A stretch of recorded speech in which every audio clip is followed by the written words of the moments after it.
Shalom, shalom, peuple de Dieu, je suis la sœur Claude. Je viens vous partager un message très urgent concernant le président de la transition Brice Clotaire Oligui Nguema du Gabon. Vraiment, c'est très urgent parce que ce n'est pas un message à prendre à la légère, c'est à prendre au sérieux. Je vous demande tous de se tenir en prière, de vous mettre dans la prière pour le président parce que c'est le message que j'ai reçu est vraiment très inquiétant. Donc, je vais partager le message avec vous. Alors, avant de le partager, je vais procéder par la prière pour remettre tout entre les mains du Seigneur pour que je puisse donner tel qu'il m'a été dit. Éternel Dieu de gloire, Dieu Tout-Puissant, Père, louange à toi, Saint-Esprit, le communicateur indispensable de la grâce. Je te bénis, je te glorifie. Ô Dieu du ciel et de la terre, sois magnifié, sois exalté. Seigneur, je viens par ce matin donner le message que tu m'as présenté concernant le président de la transition, Brice Clotaire Oligui Nguema.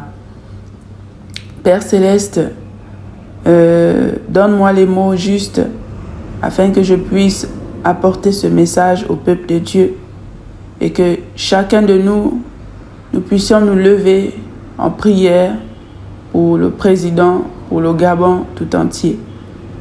Seigneur de gloire, que ce message soit reçu par les frères et sœurs et qu'ils le prennent au sérieux et qu'ils se lèvent dans la prière parce que la vie du président est menacée. Seigneur de gloire, je te bénis pour tes messages, je te bénis pour tes révélations. Ô Père, comment ne pas te glorifier, comment ne pas t'élever. Seigneur, sois magnifié, sois exalté. Merci encore, c'est au nom de Jésus-Christ de Nazareth que j'ai prié. Amen. Donc voilà, frères et sœurs, comme je disais, j'ai reçu un message du Seigneur. Pendant que je priais, la vie du président est menacée. La vie du président est menacée. Il faut vraiment prendre ce message au sérieux, ce n'est pas à prendre à la légère. Parce que si le Seigneur en parle, c'est que nous devons nous lever dans la prière. Nous devons nous lever dans la prière parce que cela concerne non pas seulement le président, mais toute la nation. Parce que imaginez-vous, le président, quelque chose lui arrive, mais c'est tout le pays qui se trouve dans les problèmes. Donc le message que j'ai reçu, c'est que le président, on me parlait d'empoisonnement, qu'il est entouré de personnes mal intentionnées. Il y a des personnes mal intentionnées qui en veulent à sa vie, qui veulent l'empoisonner. Je répète bien, qui veulent l'empoisonner.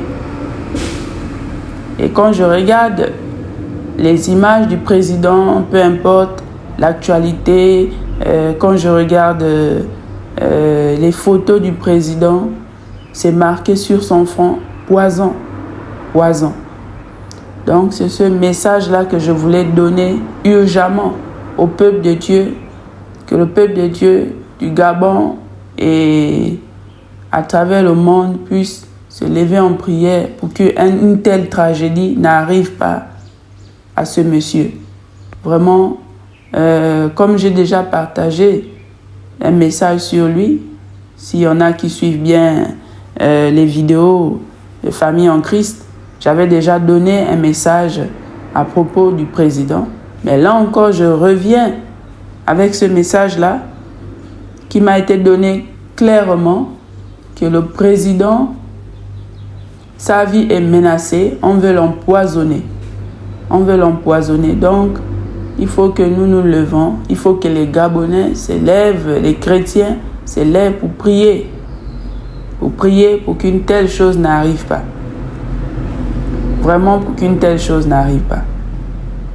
Parce que ce serait très dramatique. Nous ne souhaitons la mort à personne, même pas à notre pire ennemi. Nous, chrétiens, nous devons prier, même pour les méchants. Le Seigneur ne nous emmène pas à souhaiter la mort aux ennemis, aux païens, non. Il nous demande de prier toujours. Combien même nos dirigeants nous maltraitent, on prie. On prie, on demande la faveur du Seigneur, on demande la grâce du Seigneur dans leur vie et c'est pour le bien du pays. Donc, c'est ça que je voulais partager avec vous. Vraiment, prenez ce message au sérieux. Et ça fait déjà un bout de temps que je ressentais ça. Quand j'entends le nom du président, j'avais toujours un mauvais pressentiment. Et là, il y a quelques jours, j'ai reçu pourquoi j'avais ce pressentiment déjà depuis quelques semaines en arrière. J'espère que chacun de nous va se lever dans la prière pour intercéder pour le président de la transition, Brice Clotaire Oligui Nguema. Voilà, frère, c'était tout. Soyez bénis, que le Seigneur vraiment fasse grâce. Vraiment que le Seigneur fasse grâce à ce monsieur pour le bien du Gabon. Et prions beaucoup pour le Gabon parce que j'ai encore d'autres messages à donner pour le Gabon. J'ai plein de messages à donner. Je demande la force au Seigneur de partager tous ces messages qu'il me donne concernant le Gabon et aussi concernant d'autres nations. Donc voilà, frères, c'était tout. Que le Seigneur vous bénisse. Il fortifie chacun de vous. Qu'il vous donne toujours le zèle de le servir, de demeurer toujours dans la prière, dans sa parole, afin de ne point s'écarter du salut en fait. Parce que nous vivons les temps difficiles, les temps vont encore s'empirer, bien-aimés. Les temps vont s'empirer. Et même la guerre, vous voyez, la guerre en Europe, comme le Seigneur avait déjà révélé il y a quelques années en arrière, qu'une guerre va frapper l'Europe. Et commençons par la France. Tout ça, c'est des messages que le Seigneur nous a révélés. Il me l'a révélé. Il a révélé à d'autres frères et sœurs. C'est pour vous dire, il ne faut pas négliger les messages que le Seigneur donne. Il faut les prendre au sérieux et intercéder pour qu'il épargne nos vies, nos familles. Parce que lorsque le Seigneur a déjà donné son jugement sur les nations, on peut tout faire, mais ça va s'accomplir. Mais qui nous préserve de tout mal. C'est de ça qu'il s'agit. Donc, frères et sœurs, soyez bénis. Je remercie le Seigneur. Merci encore. C'est au nom de Jésus-Christ que j'ai ainsi parlé. Amen.